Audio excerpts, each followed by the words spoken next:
So Yep. SEO, I just want to get your opinion on that. If somebody is just starting and plugin or theme company, who is just developer or company owner just watching this video and thinking, man, how do I use content marketing for my products and my services? So please help us with that.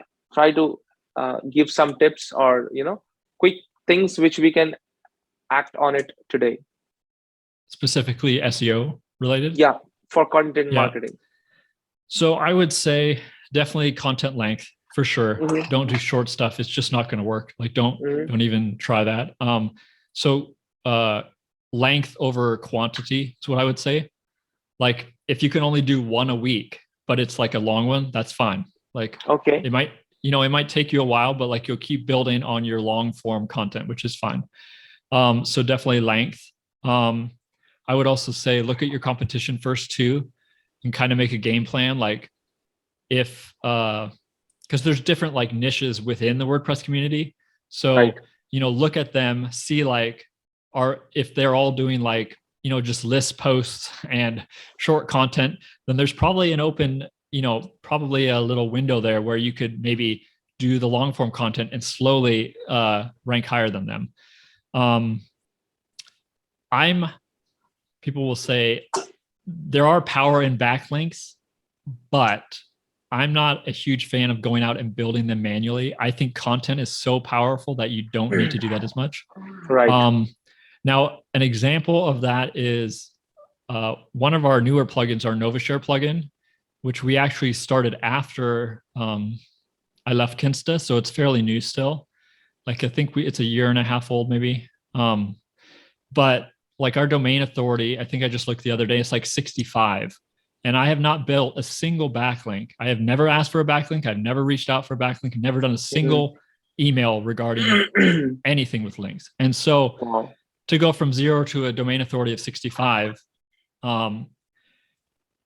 just with content, that's all it was. So people, I think, always underestimate the power of, I like to say the power of words, but I am kind of very nerdy when it comes to content. Like I love writing, and I just think people underestimate it still. They think you need to I see this all the time. They push out list posts, then they hire cheap backlink builders on Fiverr, and they get in a cycle of things that are just not the right way to start.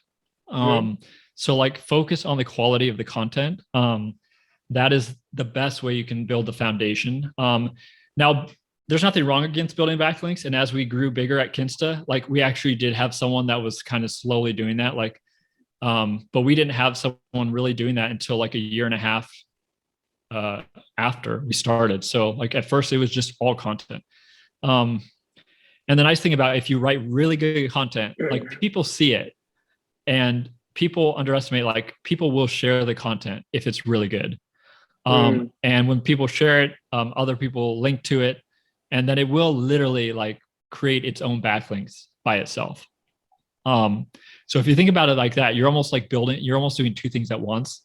You're like building backlinks in one way just because of how great your content is. So I would say like spend all of your time on the quality of the content. But again, it's a long-term game. I know that it maybe sounds easy, but there's a lot of work that goes into content. Absolutely. Research, Trello, looking up keyword research, SEO, volume.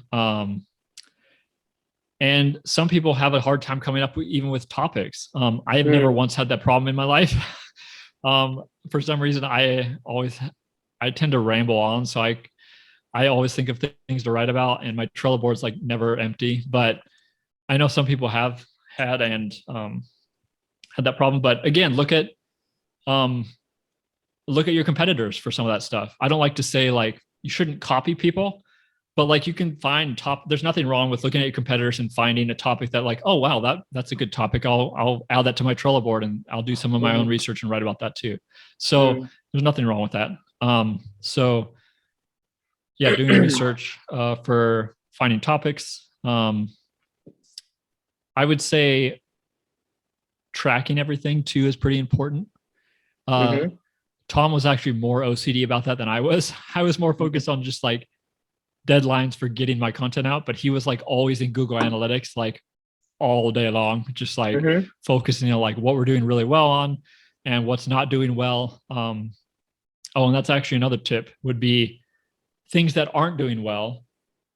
You know, if you've spent a long time on it, Mm. research 4,000 words and it's not doing well, like after 6 months, like there's probably something wrong at that point, maybe. And Okay. you might want to revisit it. And I would say even add more content to it. I know that sounds Okay. crazy, but going back and seeing like what's not doing well and trying to figure out ways to improve it, like add some more diagrams to it if you don't have many images in it. Add more content. Mm. Um, add more quotes. I love adding like quotes from like reputable sources, like in mixing them into this middle of blog post. And just doing little things to help improve things that are maybe not doing as well. And over time, that will hopefully help maybe the content that's not doing well, bring it back up better. So, Mm. So you think what would be the right balance of amount of content we should put out in a month?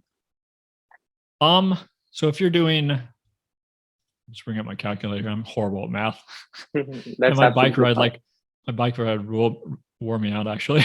My brain is not working. Let's just say you're doing 2 a week, but they're like really Mm-hmm. good 4,000 word posts, like really good quality, 2 a week, 4 weeks, 8 posts. So let's just say like you're in the ballpark of 8 to 10 posts a month. Say Mm. if you can do that. Um, and while that doesn't sound like a lot, like even, you know, let's say you just do a minimum of 8 times 12 Mm. months. I mean, that's 96 blog posts though. That's a lot over 1 year. True. Um, and even though it doesn't sound like a lot every week, it's a lot over the long term. That's why you got to think about it in like a year or two, Mm. because 96 posts after 1 year, but they're all like 4,000 words. That is a lot of content that Google's crawling, a lot of different stuff. So um, just give yourself time to think about it in the long-term frame. So And for one some, other tip with that too is I Mhm. just thought of would be to, once we got into a cycle, we would probably spend 75% of our time on new content and 25% of our time on updating old content. Oh wow. So people actually don't realize like how much time we were going back and like updating old things. And as we kept growing, we always kept that 25% like updating things in there. So we had a whole Trello column for just updates. So like part of my week was like writing new content and then updating old content, and it would just Wow. keep going on that cycle. So